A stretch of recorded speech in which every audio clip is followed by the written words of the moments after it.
कुत्ते और सुअरों को देखकर जिनके इरादे मनहूस नहीं हो, लेकिन दलितों को देखकर जिनके इरादे मनहूस हो जाए, ऐसे अय्यारों और मक्कारों ने मजहब का सहारा लेकर जात पात की तफरीक पैदा की। जिस तालाब में कुत्ते, सूअर, बैल, गाय को नहाने की इजाजत थी, दलितों के बच्चों को नहाने की इजाजत नहीं थी। जहां पर कुत्ते और सूअर दरवाजों पर आ जाए तो दरवाजा नापाक नहीं होता, लेकिन एक दलित जब किसी के दरवाजे पर आता तो उसकी बड़ी अजब सी कैफियत होती। गले में हांडी और कमर में झाड़ू। वजह क्या थी इस बात की कि जब किसी बड़े के दालान से वो गुजरेगा तो अपने पांव के मनहूस निशानात को मिटा देगा। थूकने की नौबत आए तो वहां की जमीन पर जहां कुत्ते और बिल्लियों को रहने की इजाजत थी, मैला करने की इजाजत थी, उन्हें वहां थूकने की भी इजाजत नहीं थी कि वो थूकेगा तो अपनी हांडी में थूके। इस मुल्क का आईन अपने आप को कहे कि मजहब की आजादी है, फिर मजहब की आजादी है तो आर्टिकल 341 पर मुराद पर मजहब की पाबंदी क्यों? ज़लज़ले ने भी शायद इंसानी बस्ती को इतना नुकसान नहीं पहुंचाया है जितना दलितों को नुकसान पहुंचाया, इंसानी समाज को नुकसान पहुंचाया। लेकिन जानते हैं बाबा साहब का नाम लेने के तैयार नहीं थे और बाबा साहब के पैदाइश के दिन पर धूमधाम से आज प्रोग्राम मनाने के लिए तैयार है। क्या है? वो समझ गए कि बाबा साहब की कौम आज बाबा साहब के नाम पर जग रही है। अगर हम बाबा साहब को इज्जत नहीं देंगे तो उसके लोग हमारे करीब नहीं आएंगे। बड़ी हिकमत से वो काम कर रहे हैं।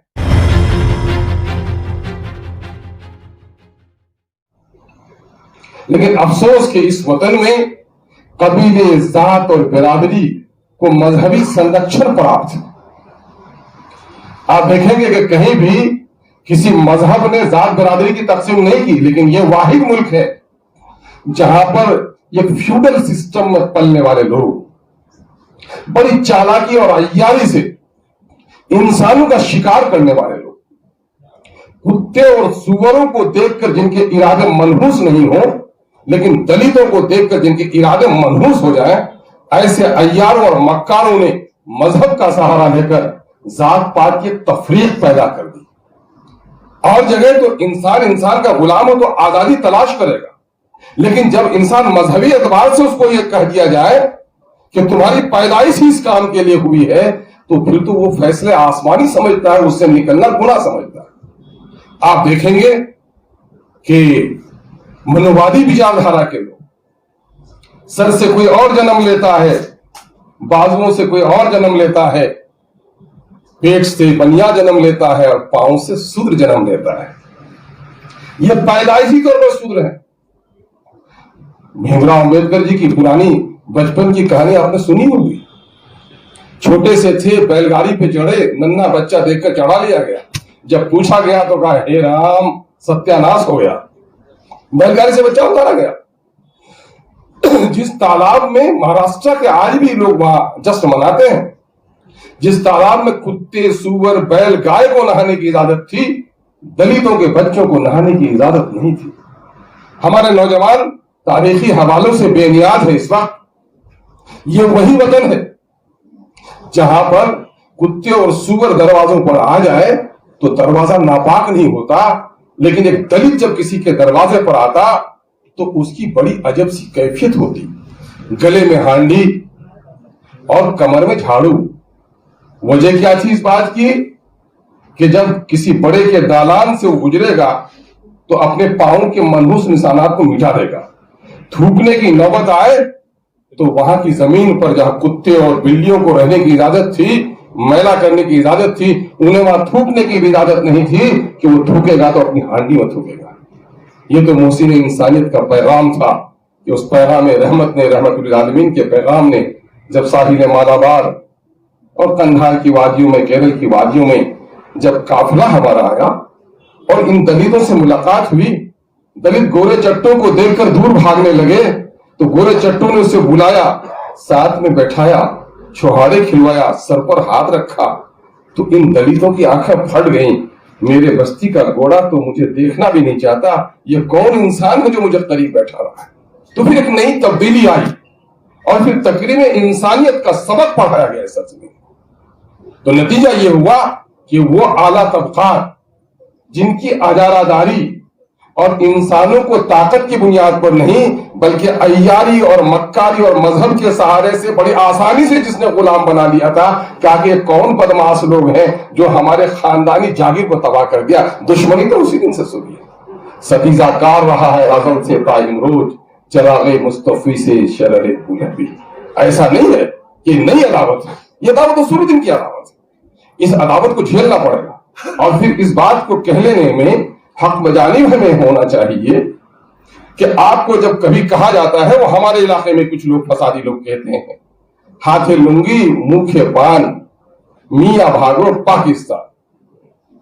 تو یہ جملہ تو ہمیں وہاں الگ سے کہا جاتا ہے, لیکن یہاں موب لنچنگ کے ذریعے سے, سماجی نابرابری کے ذریعے سے, سرکاری مراعات کی محرومی کے ذریعے سے یہ پیغام آپ کو بھی دیا جاتا ہے کہ تم یہاں ہو لیکن تم اول درجے کے شہری نہیں ہو, تم سیکنڈ درجے کے شہری ہو. وہ آپ کو کہا جاتا ہے جس سے آپ خوف زدہ ہیں. یہاں آزاد برادری ہندوستانی سیاسی نظام میں ذات برادری اور اس میں کمزور طبقات کا استحصال. تو میں نے کل ایک شعر پڑھا تھا, صدر صاحب والی آیت دیتے تو دوبارہ پڑھ دوں کہ علامہ اقبال نے کہا کہ تقدیر کے قاضی کا فتویٰ ہے اجل سے ہے جرم ضعیفی کی سزا مرگ وفادار. یہ تو تقدیر کے قاضی کا پہلے سے فتویٰ ہے کہ جو کمزور ہو جائے گا, جب آدمی بڑھاپے کو پہنچتا ہے تو بچپن کی لگی ہوئی چوٹ اس کو یاد دلاتی. تو کمزوری تو انسان بلاؤں کو دعوت دینے والی ہوتی ہے. جو قوم کمزور ہو جاتی ہے, ناتواں ہو جاتی ہے, مانگنے والی ہو جاتی ہے, ڈر جاتی ہے, گردنوں کو جھکا لیتی ہے, تو ایسی قوم دنیا میں ذلیل و خوار ہوتی ہے.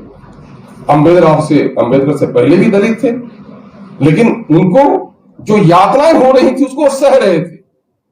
لیکن امبیدکر اور ان کے ساتھیوں نے جب کہا نہیں, انسانوں میں فرق کیسے ہوگا, ماں کے پیٹ سے اس نے بھی جنم لیا ہے, میں نے بھی جنم لیا. اس سوسائٹی نے نئی نئی یاتنائیں اس کو دی اور اس کے چمڑے پھٹ گئے تھے جب امبیدکر کو پانی بارش ہو رہی تھی اور کسی بڑے کے دالان میں چھپنے کی کوشش کی تھی تو ننھے بچے کی پیٹھ پر اس کے چھڑیوں کی داغ نے اس کی چمڑی توڑ دی تھی. تو نتیجہ یہ ہوا کہ جب آپ تبدیلی لائیں گے تو یاترائیں سہنی پڑیں گی. اور آج جو آپ دیکھ رہے ہیں اس ملک میں آزادی کے بعد, آپ جو دیکھ رہے ہیں کہ آرٹیکل 341 پر جو 26 جنوری 1950 کو نفاذ کنسٹیٹیوشن کے وقت جس کا اعلان کیا گیا اور صرف 7 مہینے کا قریب وقفہ گزرا کہ 9 یا 10 اگست تک آتے آتے پوری نظام کے لوگوں کے پیٹ میں ایٹھن ہو گئی کہ صاحب پھر اس میں تو گنجائش ہے کہ دلت طبقہ سماجی تکریم کے لیے کہیں دائیں بائیں ہو سکتا ہے تو چلو ان پر پابندی لگاؤ.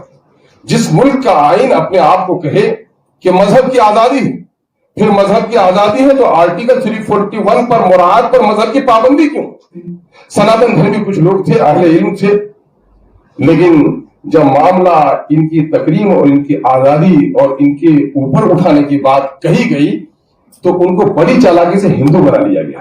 یہ ملک کا بڑا حادثہ تھا دلتوں کے لیے, یہ بڑا سنگین حادثہ ہوا. زلزلے نے بھی شاید انسانی بستی کو اتنا نقصان نہیں پہنچایا ہے جتنا دلتوں کو نقصان پہنچایا, انسانی سماج کو نقصان پہنچایا. بھائی ہندو لفظ کی ترکیب اگر مغل امپائر کے نقش و نگار سے جن کو دقت ہے تو مغلوں کی زبان سے ان کو الفت کیوں ہے؟ اگر لال قلعہ تمہارے سینے میں چوبتا ہے, اگر تاج محل کا حسن تمہیں بیزار کر دیتا ہے تو تاج محل بنانے والوں ہی کی زبان تو ہندو تھی, اس زبان کو تم نے کیوں قبول کر رکھا ہے؟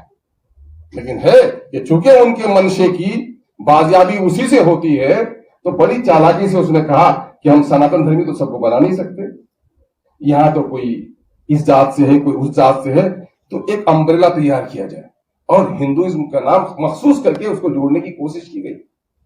اور دلتوں میں اور کمزور طبقات میں بھی جو ان کی لسانی اور ان کی سماجی اور ان کا کلچرل نسبت قائم ہو گئی تھی, اس کی وجہ سے اس نے بھی غلطی سے اپنے آپ کو ہندو سمجھ لیا. اور آپ دیکھیں گے کہ آج بھی اس ملک کے اعلیٰ طبقات ان کمزور, ان پسماندہ اور محروم طبقات کو بھلے ہی وہ سیاسی اعتبار سے اپنا حصہ سمجھیں لیکن مذہبی اعتبار سے اپنا حصہ سمجھنے کے لیے تیار نہیں ہے.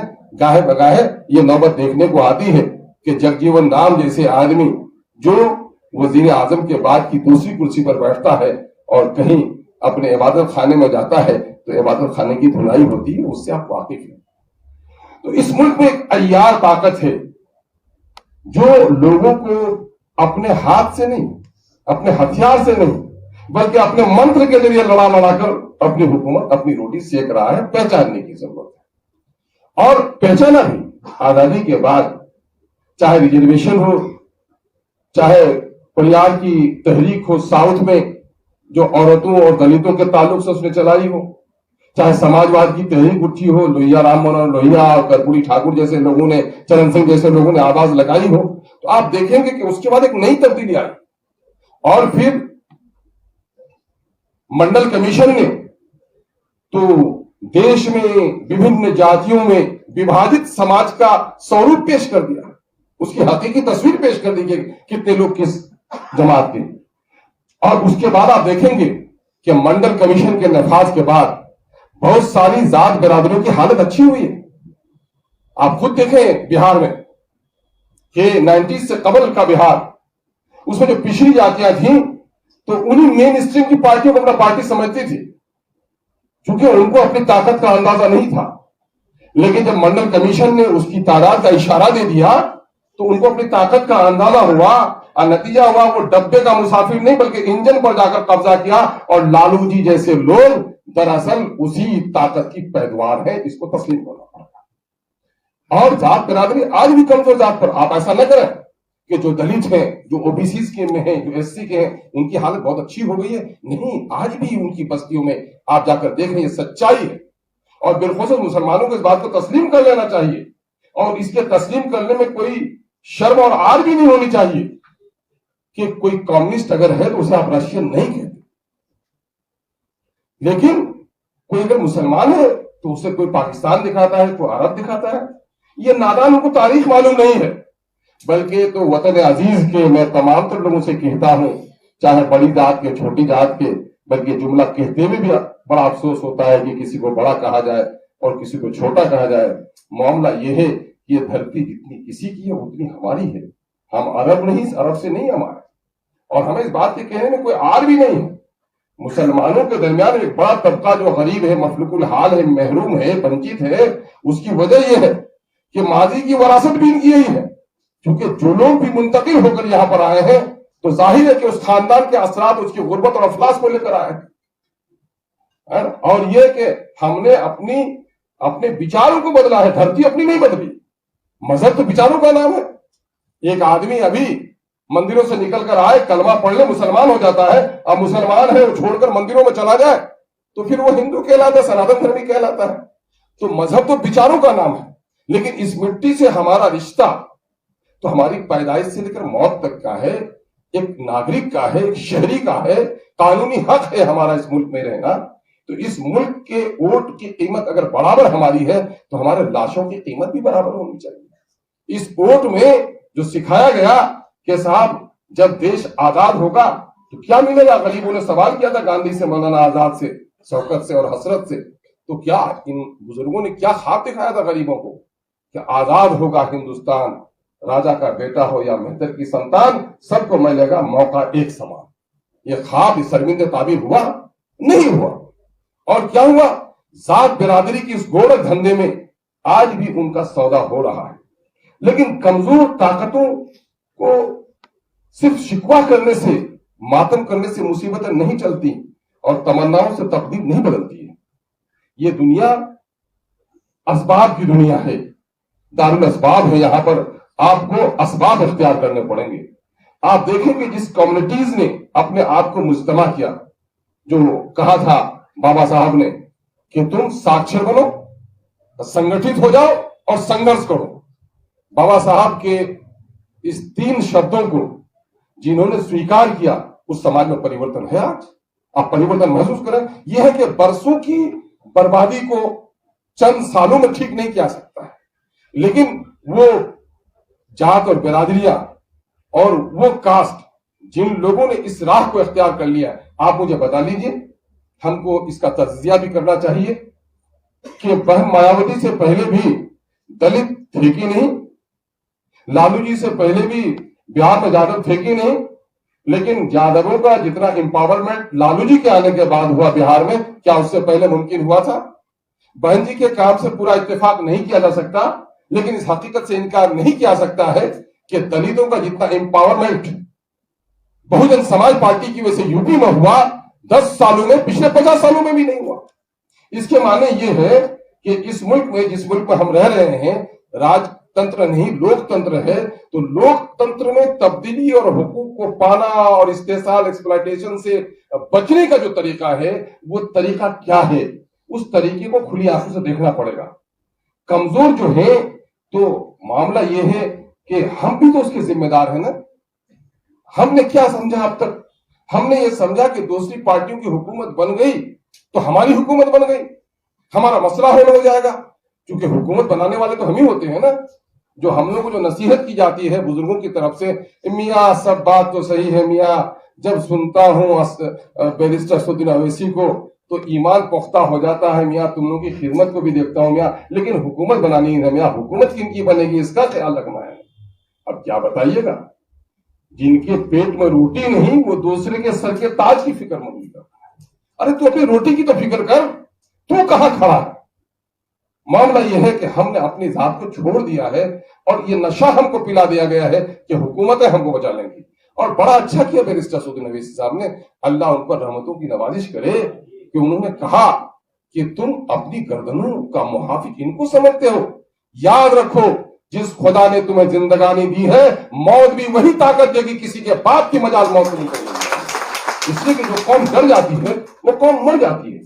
प्यारे आका की हदीस हमारे उलमा मुहद्दिसीन ने है, यहाँ पर आप बेहतरीन तौज़ीह कर सकते हैं। एक मुब्तदी शागिर्द की हैसियत से मैं कहता हूं, अनकरीब कौमें तुम पर टूट पड़ेंगी जिस तरह भूखा खाने पर टूट पड़ता है। या रसूलुल्लाह, क्या उस वक्त हमारी तादाद कम होगी? कहा नहीं, उस वक्त तादाद तुम्हारी कम नहीं होगी, गिनती में तुम बहुत होगे। तो फिर क्यों होगा या रसूलुल्लाह ऐसा? कहा तुम्हें वहन की बीमारी हो जाएगी। कहा वहन की बीमारी है क्या रसूलुल्लाह? कहा कि जिंदगी से मोहब्बत और मौत से कराहियत। आप बताइए, यहां मौत से डरने से रोका जा रहा है, जबकि प्यारे आका की दूसरी हदीस को आप देखें तो कहा यह जाता है कि जाओ मजारों की तरफ, कब्रिस्तान की तरफ जाओ ताकि मौत याद आए, मौत से डरो। और यहां क्या कहा जा रहा है? जब तुम्हारा कौमों से न तुम्हारा पाला पड़े, जब कसमकस के हालात हो, तो बरतर जानने से सुदो दया है जिंदगी, कभी है जा कभी तस्लीम जा है जिंदगी। तो तुमको अपनी जान को जान आफरी के हवाले करना पड़ेगा। इसका मतलब ये नहीं कि कोई गर्दन कटा ले, इसका मतलब ये है कि बरसरे पैकार अपने को करना पड़ेगा। और देख लीजिए, इस वक्त सचर कमेटी, रंगनाथ मिश्रा कमीशन की रिपोर्टों ने भी आपकी चश्मकुसा रिपोर्ट ने आपकी आंखें खोली हैं। आपको अगर 1931 के आप सेंसस रिपोर्ट को देखेंगे तो उस वक्त बिहार में, हिंदुस्तान में मुसलमानों की आबादी तकरीबन 24% थी, लेकिन तालीमी सतह जो थी उस वक्त 27% थी। तो आप देखेंगे कि उसकी तालीमी हालत अच्छी थी आपकी।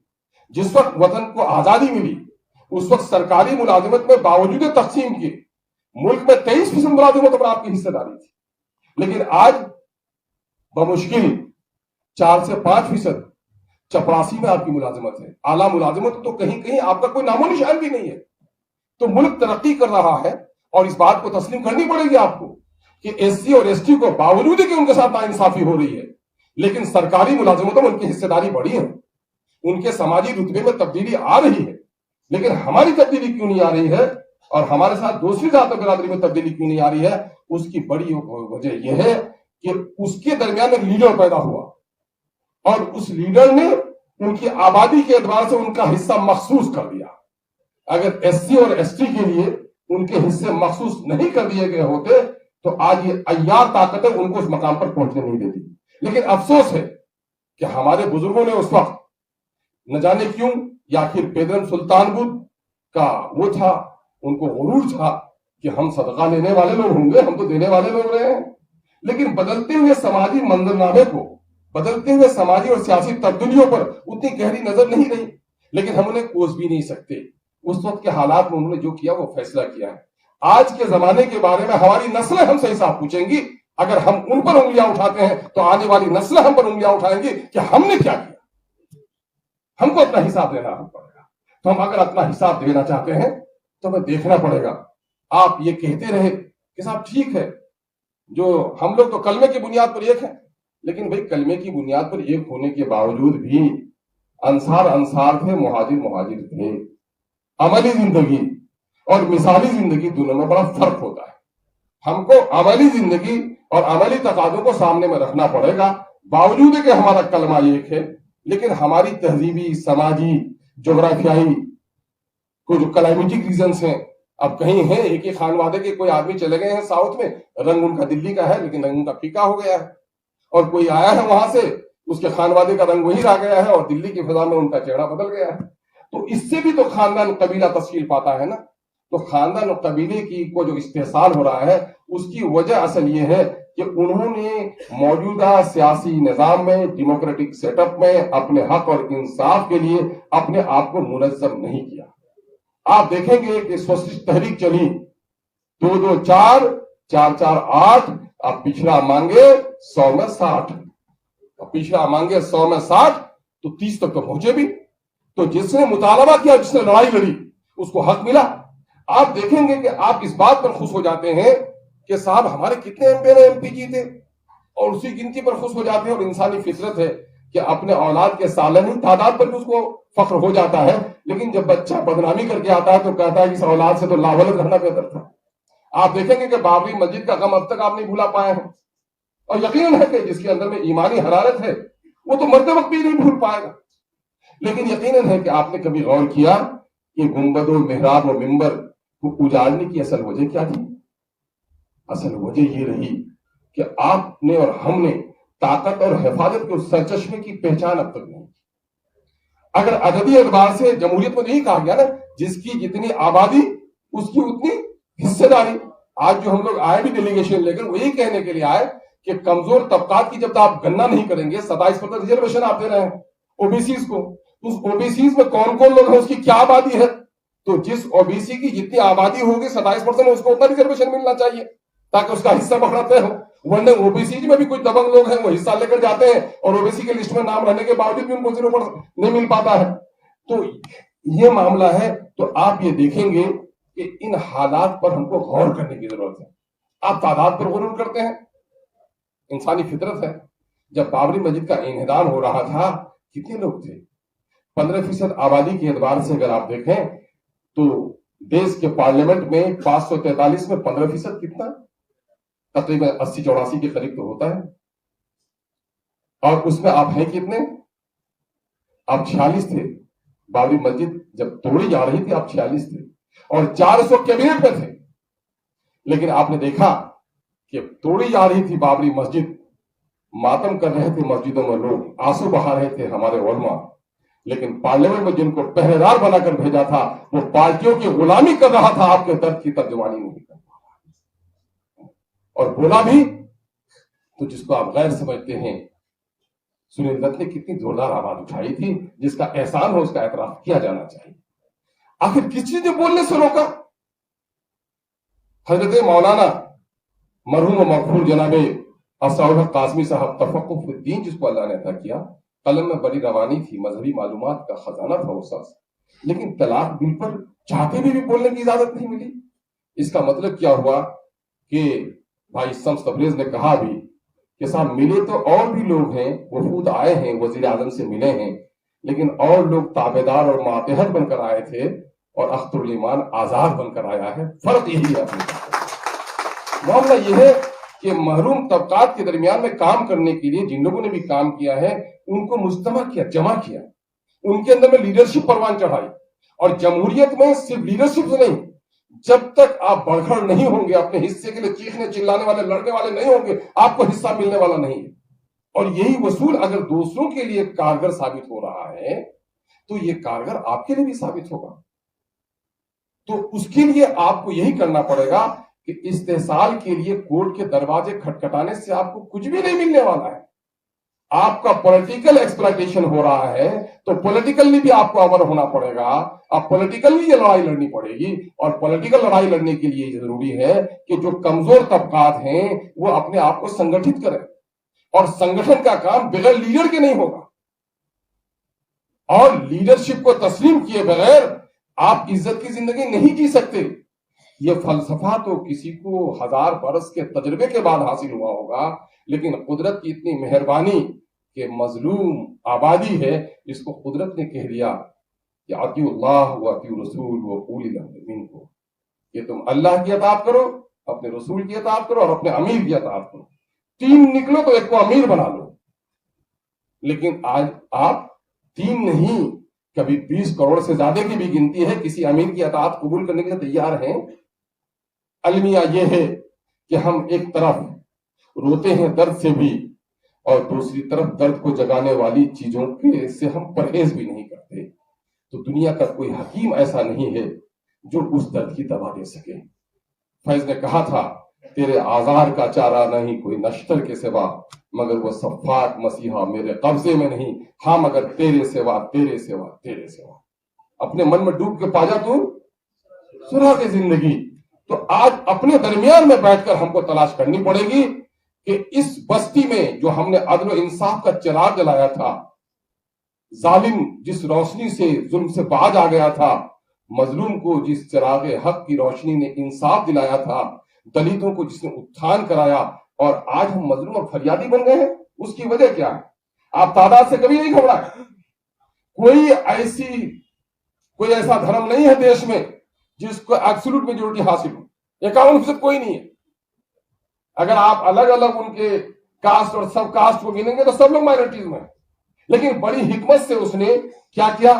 منڈل کا مقابلہ کمنڈل سے کر لیا.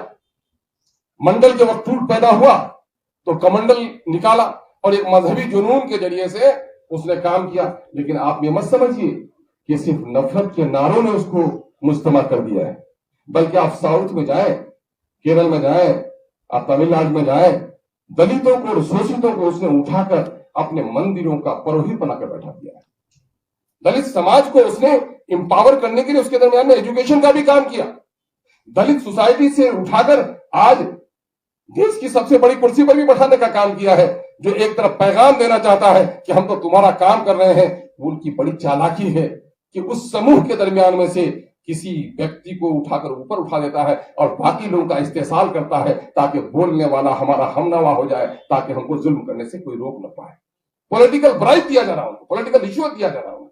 لیکن اس بات سے بھی، اس کے باوجود بھی انکار نہیں کیا سکتا کہ صاحب وہ ہماری وجہ سے ہی صحیح. لیکن آج دلت سماج کی عزت آپ دیکھیں گے. یہی ملک ہے، بابا صاحب نے جو سنویدھان بنایا وہ کیا 2020 میں بنایا؟ کیا اس سے پہلے نہیں؟ لیکن جانتے ہیں بابا صاحب کا نام لینے کے تیار نہیں تھے، اور بابا صاحب کے پیدائش کے دن پر دھوم دھام سے آج پروگرام منانے کے لیے تیار ہے. کیا ہے؟ وہ سمجھ گئے کہ بابا صاحب کی قوم آج بابا صاحب کے نام پر جگ رہی ہے. اگر ہم بابا صاحب کو عزت نہیں دیں گے تو اس کے لوگ ہمارے قریب نہیں آئیں گے. بڑی حکمت سے وہ کام کر رہے ہیں. اس لیے آج ضرورت اس بات کی ہے کہ اگر ہم استحصال سے بچنا چاہتے ہیں تو تریاق تلاش کرنی پڑے گی.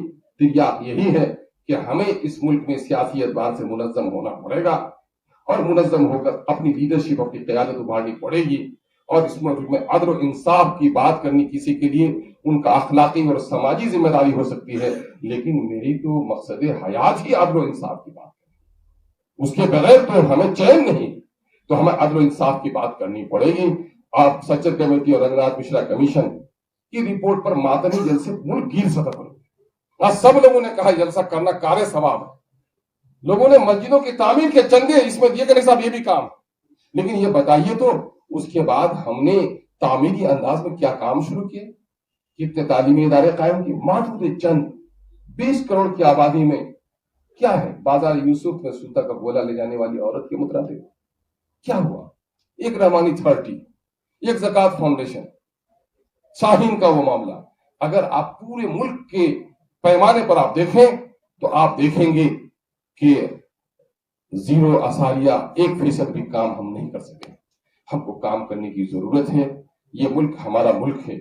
اس ملک میں ظلم اور ناانصافی کسی پر ہو سکتی ہے، اس کا دل دکھ سکتا ہے، لیکن ہماری اس کے ظلم کو دیکھ کر ہماری روح تڑپ جانی چاہیے. اس لیے کہ